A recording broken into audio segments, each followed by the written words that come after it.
रायगंज संसदीय सीट पर भाजपा उम्मीदवार कार्तिक पाल तृणमूल कांग्रेस के उम्मीदवार कृष्ण कल्याणी को हराकर विजयी हुए हैं। भाजपा के कार्तिक पाल की जीत की खबर सामने आते ही भाजपा कार्यकर्ताओं और समर्थकों में खुशी की लहर दौड़ गई है। सभी ने एक दूसरे को रंग अबीर गुलाल लगाया और मिठाई बांटी और खाई एवं खिलाई है। भाजपा के नवनिर्वाचित सांसद कार्तिक पाल ने कहा कि यह जीत जनता देवता की जीत है। वह काफ़ी खुश है। वहीं तृणमूल कांग्रेस के जिला अध्यक्ष कन्हैयालाल अग्रवाल ने कहा कि तृणमूल कांग्रेस को क्यों हार मिली है, यह पार्टी में समीक्षा करने के बाद ही सही कारण बताया जा सकता है। सूत्रों से मिली जानकारी अनुसार भाजपा के कार्तिक पाल ने 68,197 मतों से विजयी हुए हैं।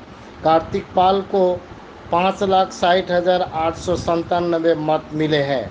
वहीं तृणमूल कांग्रेस के कृष्ण कल्याणी को 4,92,700 मत मिले हैं। कांग्रेस उम्मीदवार अली इमरान रम्ज को 2,63,273 मत ही प्राप्त हुआ है। नमस्कार। प्रथमेই গণতন্ত্রের সবচেয়ে বড় দেবতা গণদেবতা আমি আপাময় রায়গঞ্জ লোকসভা কেন্দ্রের সমস্ত গণদেবতাকে আমার সশ্রদ্ধ নমস্কার। তারা যেভাবে আমাকে আশীর্বাদ করেছেন এবং আমার প্রতি বিশ্বাস রেখে তারা আমাকে জয়ী করেছেন এবং সমাজের সর্বস্তরের মানুষ যেভাবে আশীর্বাদ করেছেন আমি তাদের কাছে চিরকৃতজ্ঞ। এই মানে এত ভোটে জিতবেন এই প্রত্যাশা ছিল? অবশ্যই ছিল, জেতার প্রত্যাশা সবসময় ছিল। আমি এর আগেও বলেছিলাম যে জয় নিশ্চিত, কারণ আমার রায়গঞ্জ লোকসভা কেন্দ্রের যারা গণদেবতা তারা দুহাত তুলে আশীর্বাদ করবেন, মানুষ সেই আশীর্বাদ করেছে।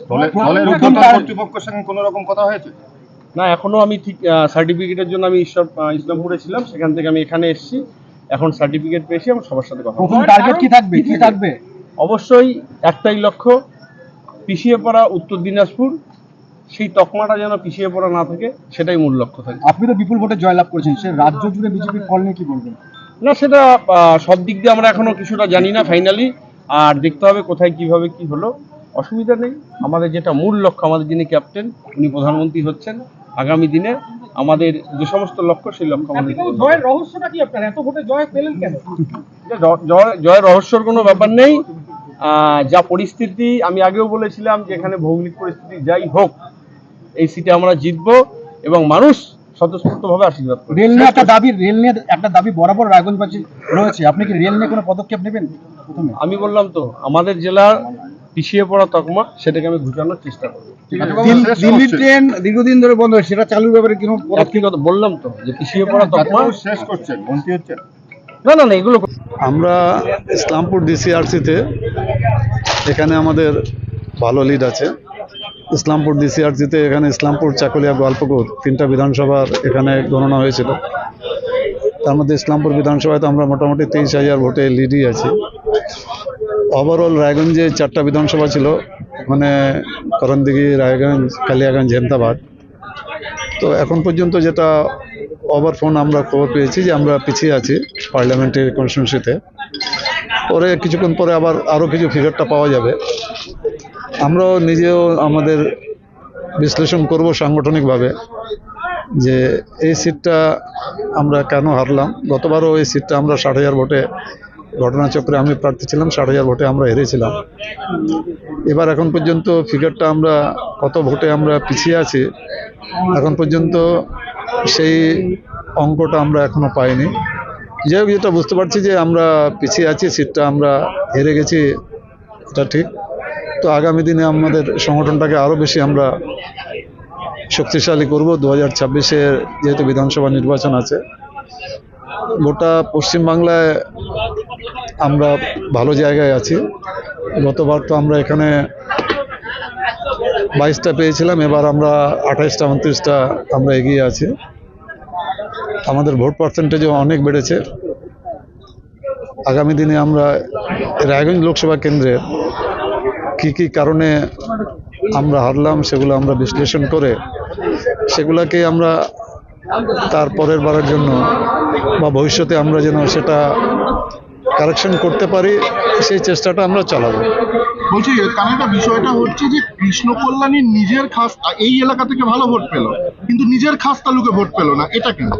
এটাই ওখানে বিশ্লেষণ করার ব্যাপার আছে যে এখানে কালিয়াগঞ্জে যেহেতু কার্তিক পাল কালিয়াগঞ্জেরই ক্যান্ডিডেট ছিল, ওই জন্য কালিয়াগঞ্জে এমনি আমিও যখন লোকসভা নির্বাচনে 2019-এ দাঁড়িয়েছিলাম তখন 56,000 ভোটে আমিও কালিয়াগঞ্জে পিছিয়েছিলাম। রায়গঞ্জেও সেখানে আমিও 40,000-এর কাছাকাছি ভোটে পিছিয়েছিলাম। তো এটা একটু কারণগুলো আমরা বিশ্লেষণ করব।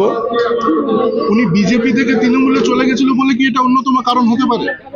মানুষ এটা ভালোভাবে নেয়নি। উনি তো জিতেছিল বিজেপি থেকে, তখন পরে তৃণমূল কংগ্রেসে উনি যোগদান করলেন, পার্লামেন্ট ইলেকশনেও ওনাকে নমিনেশন দেওয়া হলো। আমরা দল আশা করেছিল যে এই সিটটা আমরা জিততে পারবো, কিন্তু আমরা জিততে পারিনি। আমাদের কাছে একটা ক্যালকুলেশন ছিল যে ভিক্টরের ভোটটা আমরা যদি আটকাতে পারি, বিশেষ করে গোয়ালপুকুর, চাকুলিয়া, করণদিঘি এগুলো কনস্টিটিউয়েন্সিতে এখানেই ভিক্টর বেশি ভোট পেয়েছে, তাহলে কিন্তু আমরা এই সিটটা জিততে পারতাম। ভিক্টরি কি মেন ফ্যাক্টর হলো, কি মনে হয়? ভিক্টরের ভোটটা আমরা আটকাতে পারিনি। ভিক্টরের ভোটটা যদি আমরা আটকাতে পারতাম তাহলে আমরা জিততাম, সেটা হিসাব করে। এলাকার রেকর্ড সংখ্যক ভোট যেটা দেখা যাচ্ছে খুব কম ব্যবধান। আমি তো আপনাকে 3টা বিধানসভায় বলে দিলাম। ইসলামপুর বিধানসভায় ভোট পায়নি আলী ইমরান, ইসলামপুর বিধানসভায় কংগ্রেস ভোট পায়নি। কংগ্রেস ভোট পেয়েছে গোয়ালপুকুর, চাকুলিয়া, করণদিঘিতে।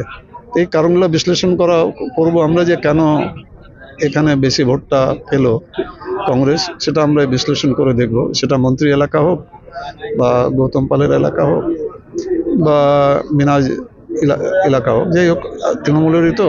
তৃণমূলের আমরা কেন ভোটটা কম পেলাম সেটা আমরা নিশ্চয়ই বিশ্লেষণ করব। ঠিক আছে।